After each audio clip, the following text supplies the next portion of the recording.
فاتحہ۔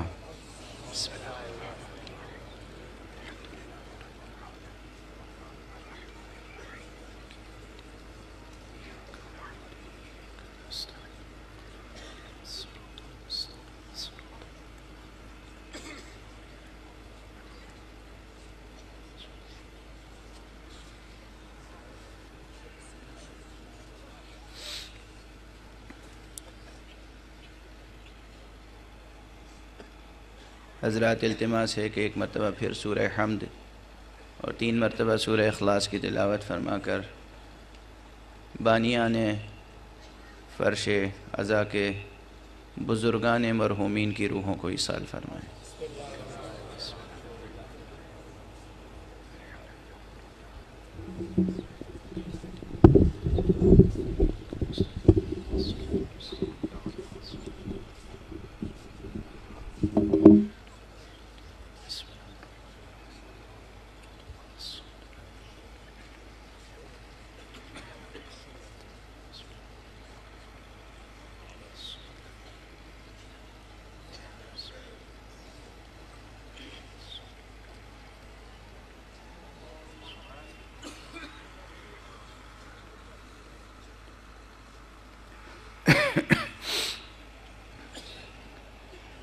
اعوذ باللہ من الشیطان الرجیم،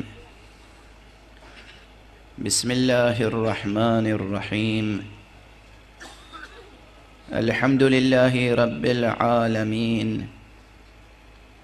والصلاة والسلام علی اشرف الخلائق اجمعین، سید الاولین والآخرین، امام المرسلین وخاتم النبیین، سیدنا وشفيعنا وحبيبنا وحبيب إله العالمين أبي القاسم المصطفى محمد وعلى أهل بيته الطيبين الطاهرين الهداة المهديين المعصومين المظلومين، واللعنة الدائمة على أعداء الدين أجمعين. أما بعد، فقد قال الله تعالى عز اسمه في محكم كتابه ومتقن خطابه، بسم الله الرحمن الرحيم، فلولا نفر من كل فرقة منهم طائفة ليتفقهوا في الدين ولينذروا قومهم إذا رجعوا إليهم لعلهم يحذرون. صلوات بر محمد.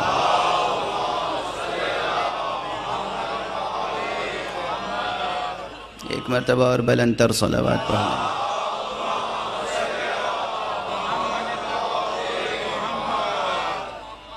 برادران عزیز، قرآن حکیم کے سورہ مبارکہ توبہ کی ایک آیت کا ایک فقرہ ہماری گفتگو کا سرنامہ قرآنی ہے، اور اس فقرہ قرآنی کی روشنی میں ہم حقیقت تفقہ و اجتہاد اور مسئلہ تقلید و ارتقاء فی الدین طے کر رہے ہیں۔ مسئلہ تفقہ، مسئلہ اجتہاد اور مسئلہ تقلید، اگر اس کی عمومیت پسندانہ تعبیر اختیار کی جائے تو کسی بھی تمدن اور تہذیب کے لیے اجتہاد اور تقلید ایک لازمی ضرورت ہے۔ کوئی بھی تمدن قائم نہیں ہو سکتا جب تک اس میں دونوں چیزیں نہ ہوں، اجتہاد اور تقلید۔ کوئی تہذیب وجود میں نہیں آ سکتی جب تک اس میں دونوں چیزیں نہ ہوں، اجتہاد اور تقلید۔ یہ ممکن نہیں ہے کہ تمام افراد بشر ایک ہی ذہنی سطح پر پہنچ جائیں، ممکن نہیں ہے۔ کسی بھی معاشرے میں تمام افراد بشر، تمام انسان ایک ذہنی سطح پر پہنچ جائیں، ایک علمی سطح پر پہنچ جائیں، یہ ممکن نہیں ہے۔ کسی بھی معاشرے میں چاہے وہ کتنا ہی ترقی یافتہ کیوں نہ ہو، اس میں ذہانتوں میں تفاوت ہوگا، طبیعتوں میں تفاوت ہوگا، لوگوں کے مراتب میں تفاوت ہوگا، لوگوں کے ذوق میں اختلاف ہوگا۔ اختلاف ذوق رحمت ہے۔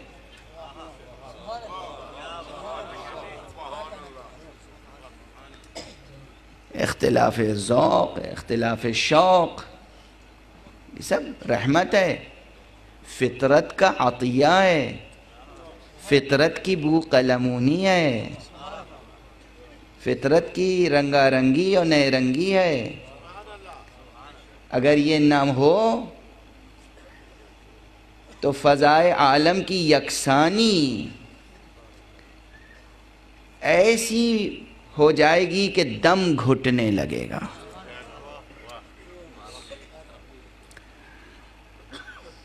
اس لیے یہ ذہانتوں کا تفاوت بعض حضرات کو اجتہاد کے درجے تک پہنچائے گا، لیکن بقیہ افراد جو اجتہاد کے درجے تک نہیں پہنچیں گے، کیا ان کے لیے علم کا دروازہ بند کر دیا جائے؟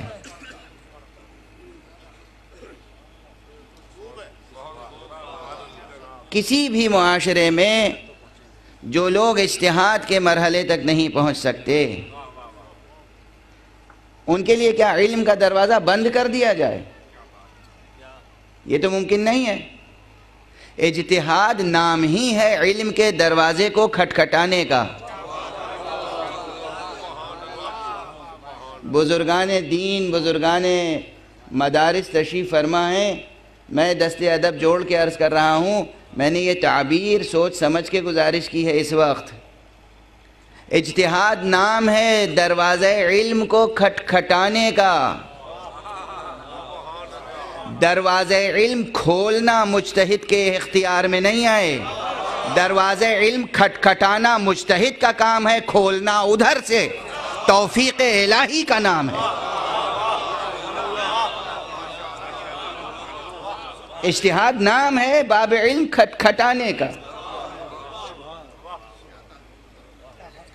باب علم کھٹکھٹانے کا۔ اور یہ عرض کر چکا باب علم بس ایک ہی ہے۔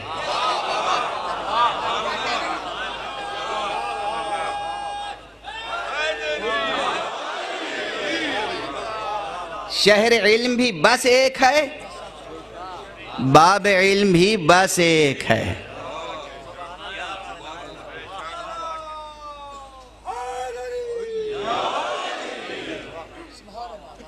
اور یہ تعبیریں اتنی مشہور اور اتنی معروف ہو چکی ہیں کہ اس کی وضاحت کی کوئی ضرورت نہیں ہے۔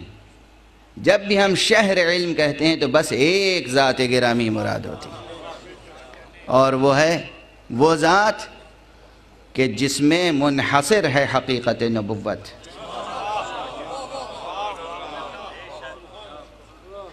وہ ہے شہر علم۔ خدا ہے عین علم، یہ ہیں شہر علم۔ لیکن حفظ مراتب کا خیال رکھیں، خدا عین علم ہے، یہ شہر علم ہے۔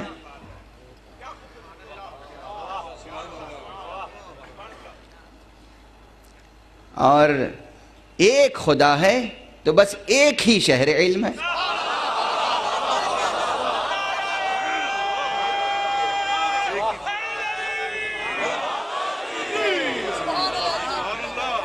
ہم تو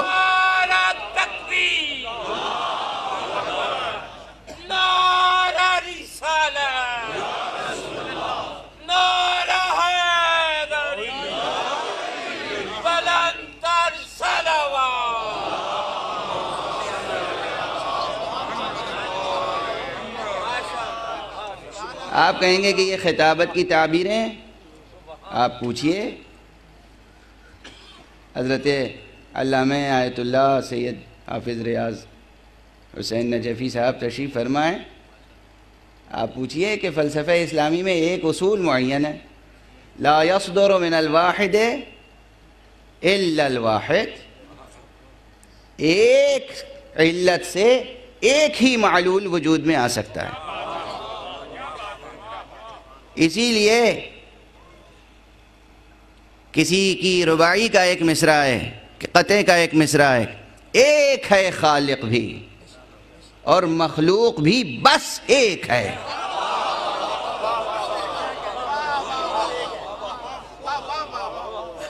ایک ہے خالق بھی اور مخلوق بھی بس ایک ہے۔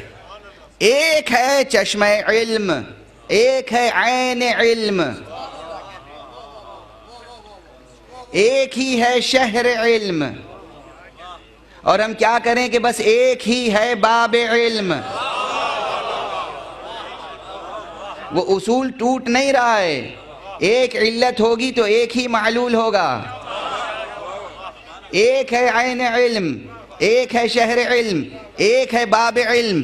جو اس صراط کو سمجھ گیا وہ مستحق بہشت ہو گیا۔ حدیث ہے، مجھے حدیث یاد آ گئی بے اختیار، علامہ صدوق علیہ الرحمہ نے،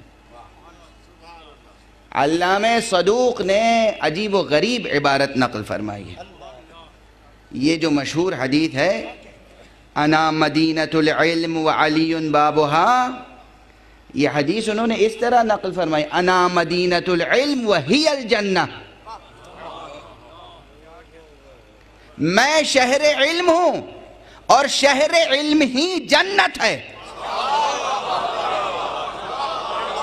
وعلی بابها۔ صلوات پڑھ دیجئے محمد و آل محمد۔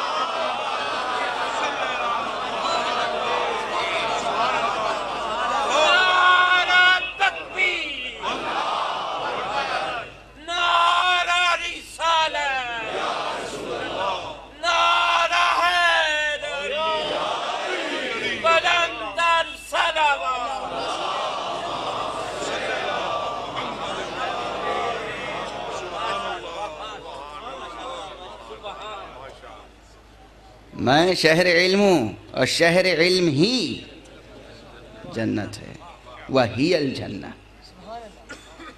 یہ تعبیر حدیث مبارک میں ہے جو علامہ صدوق نے نقل فرمائی ہے، وہی الجنہ وعلی بابها۔ علی باب علم بھی ہے، علی باب بہشت بھی ہے۔ علی باب ہے، راہ نہیں۔ علی منزل ہے، راستہ نہیں۔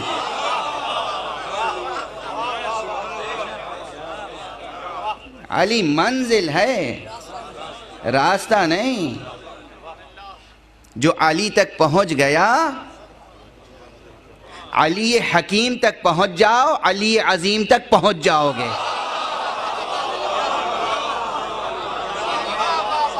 یہ علی حکیم ہے، وہ علی عظیم ہے۔ علی منزل ہے، راستہ نہیں ہے۔ ہمارا کام ہے جد و جہد و جہد کو کام میں لا کر اجتہاد کرتے ہوئے دروازہ علم کو کھٹکھٹاتے رہنا۔ مجتہد باب علم کو کھٹکھٹاتا ہے۔ اب وہ اگر یہ مجلس عزا اس انداز سے نہ ہوتی تو باب علم و علمی و انسداد باب علم کے دلائل و مقدمات حکمت اور وہ تمام بحثیں سامنے آتی، لیکن اس وقت اس کا موقع نہیں۔ وہ سب پس منظر میں، یہ وہ دقیق بحثیں ہیں کہ جو حوزہ علمیہ میں جس کو طے کرنا پڑتی ہیں، وہ بحثیں پس منظر میں ہیں اور گفتگو آپ سے ہو رہی ہے۔ اب تک میں نے لفظ فقہ کی وضاحت کسی حد تک کی۔ فقہ یعنی فہم۔ اس کے بعد میں نے کل ایک فقرہ اور عرض کیا، فقہ الفقہ هو ادراک الشیء والعلم به۔ فکر کی اگلی منزل ہے فقہ۔ فکر ابتدا ہے، فقہ انتہا۔